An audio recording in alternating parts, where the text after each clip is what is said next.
Hey everyone, what's going on? I have a very fun lesson just for you. Learn English with Priyanka Chopra. Priyanka Chopra Jonas, everybody! Priyanka एक star actress है जो बस बॉलीवुड में ही नहीं Hollywood में भी। उसी के साथ प्रियंका ग्रेट इंग्लिश स्पीकर भी है। The tonight show starring Jimmy Fallon एक American late night variety show है जहां पर स्टार्स अपने मूवीज प्रमोशंस के लिए आते हैं। इस लेसन में अनफॉर्चुनेटली हम इसका पूरा वीडियो क्लिप यूट्यूब पर अपलोड नहीं कर सकते। अगर आप इसका पूरा वीडियो क्लिप देखना चाहते हैं तो लिंक डिस्क्रिप्शन में है। उस वीडियो को देखने के बाद यहाँ पर आकर के इस लेसन को देख सकते हैं। अगर आप यहाँ पे नए हो तो मैं आपको बता दूं कि मैं हर वीक इस तरह के फन लेसन्स अपलोड करता रहता हूँ जिससे आप जान सके नेटिव स्पीकर्स को और भी अच्छे से। जैसे कि गौतम ने बोला कि हमारे लेसन्स बहुत ही यूनिक हैं। तो देर किस बात का, this is Sharat, you watching learn English with, so let's begin. That was serious. That was serious, right?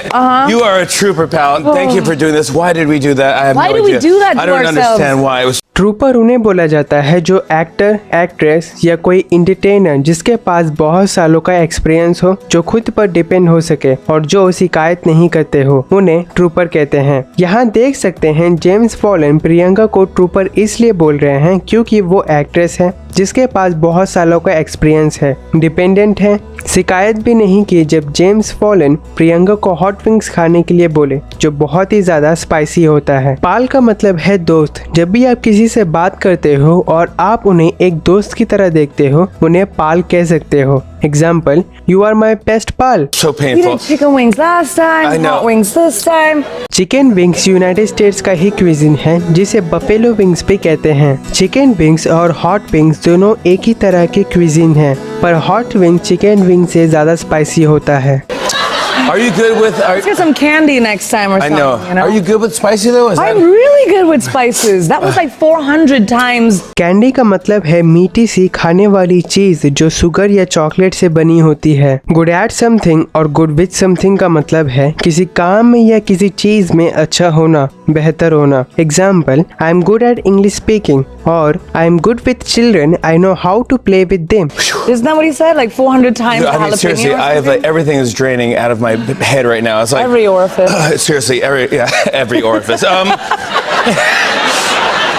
जेलिपिनो एक प्रकार का मिर्ची ही है जो कैप्सिकम का ही एक प्रकार का स्पीसीज है जो बहुत ही ज़्यादा स्पाइसी होता है। ड्रेन आउट का मतलब है कि कहीं से भी कोई तरल पदार्थ बहना। जेम्स फॉलन इस फ्रेजल वर्ब का यूज़ इसलिए कर रहे हैं क्योंकि जब भी हम लोग कुछ खाते हैं जो बहुत ही ज़्यादा स्पाइसी होता है तो उसके स्पाइसीनेस की वजह से नाक से, आँख से और मुंह से पानी बहने लगता है। तो जेम्स फॉलन भी इसी कॉन्टेक्स्ट में बात कर रहे हैं। ओरिफिस का मतलब है एक खुला हुआ क्षेत्र, स्पेशली जो हमारे शरीर में होते हैं जैसे कि मुंह, कान और नाक। पर यहाँ पर देख सकते हो कि प्रियंका मजाक में उसका गलत मतलब निकाल रही है क्योंकि हमारे शरीर में बस मुंह, कान और नाक को छोड़कर भी और भी खुले हुए छिद्र होते हैं।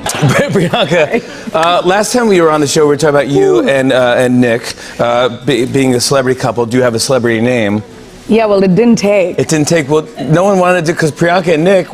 Nobody wants to call us Brick. Celebrity उन्हें बोलते हैं जो फेमस हो, स्पेशली इंटरटेनमेंट के बिजनेस में, लाइक विराट, प्रियंका, आमिर खान, सलमान और धोनी। ये सभी सेलिब्रिटीज हैं क्योंकि ये सब हमें इंटरटेन करते हैं। और सेलिब्रिटी नेम का मतलब है जब दो सेलिब्रिटीज आपस में शादी करते हैं और उन दोनों का नाम को जोड़कर जो नाम बनता है उसे सेलिब्रिटी नेम कहते हैं, लाइक विराट, अनुष्का, विरुष्का, प्रियंका और निक, प्रेक।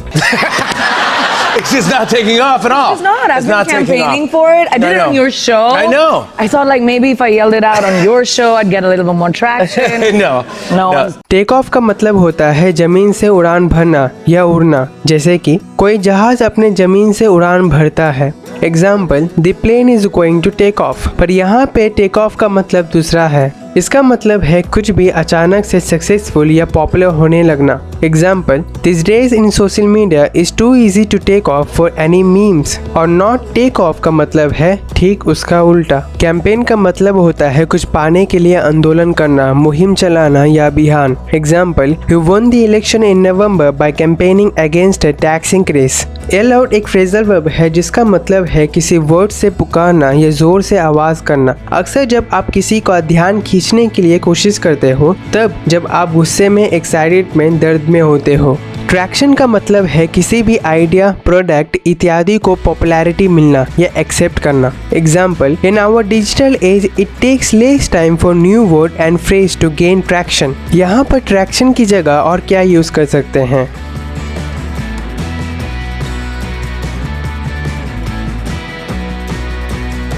No one I wants to think do it. Nick doesn't like it. That's why he's not campaigning it Aha. for me. Not very supportive husband. Have know? you? Support उसे बोलते हैं जो किसी चीज़ का या किसी का मदद करना, प्रोत्साहित करना और उनके हर बात पर एग्री करने को सपोर्ट कहते हैं। और सपोर्टिव एडजेक्टिव फॉर्म है सपोर्ट का।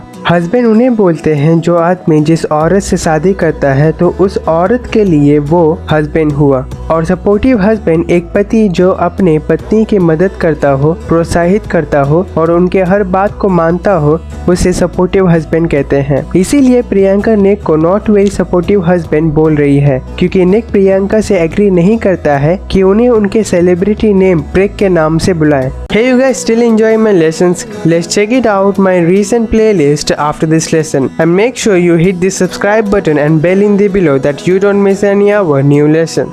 You're a very supportive wife as well. You've been on tour with those guys, the Jonas Yeah. Brothers. Yeah, I couldn't even remember their name. You have been to place अगर आप कहते हो या कोई कहता है have been, तो इसका मतलब है कि आप या वो उस जगह पर गए थे और जाकर आ चुके हो। Example, I have been to New York. I'm freaking out right now. With those Seriously. guys, yeah, those three. Oh my gosh. Freak out एक फ्रेजल वर्ब है जिसका मतलब है होश उड़ जाना, और होश किसी भी कारण से उड़ सकता है, जैसे कि डर से, दर्द से, किसी की सुंदरता से इत्यादि। और freaking out present continuous tense का फॉर्म है। जेम्स फॉलन हॉट विंग्स की स्पाइसीनेस के वजह से होश उड़े हुए हैं। जैसे कि मैंने बताया था कि हॉट विंग्स बहुत स्पाइसी होते हैं और इसी स्पाइसीनेस के वजह से जेम्स फॉलन का होश उड़े हुए हैं। Example, I just freaked out after heard the date of my exams. Freaked out freak out का पास्ट फॉर्म है। How's the tour been? It's been so great. They're doing like 75 shows in 3 months. It's crazy. They're in different city every day. You're crushing it though. But it's just so amazing. Crushing it एक common expression है, तब use करते हैं जब कोई अपना काम बहुत ही अच्छे से कर रहा हो। I didn't really know very much, and I'm gonna get killed for saying this, but before I got married and before I started dating Nick, I didn't know too much about the euphoria that is the Jonas Brothers. And when I started going to their concerts, just seeing like 30,000 people singing every lyric was just like, I'm a full groupie now. Oh really? Yeah. Concert उसे बोलते हैं जो एक से ज़्यादा musician और singer अपनी musician performance दे रहे हो। Example, the musicians are busy rehearsing for the concert. एक व्यक्ति जिसे पसंद करता हो और उससे मिलने की कोशिश करता हो, स्पेशली किसी पॉपुलर म्यूजिशियन से, उस व्यक्ति को ग्रुपी कहते हैं। Example, groupies were waiting for Armaan Malik concert, और I became a full groupie of Ed Sheeran after listening to his shape of you song, which word you can use in this place of groupie.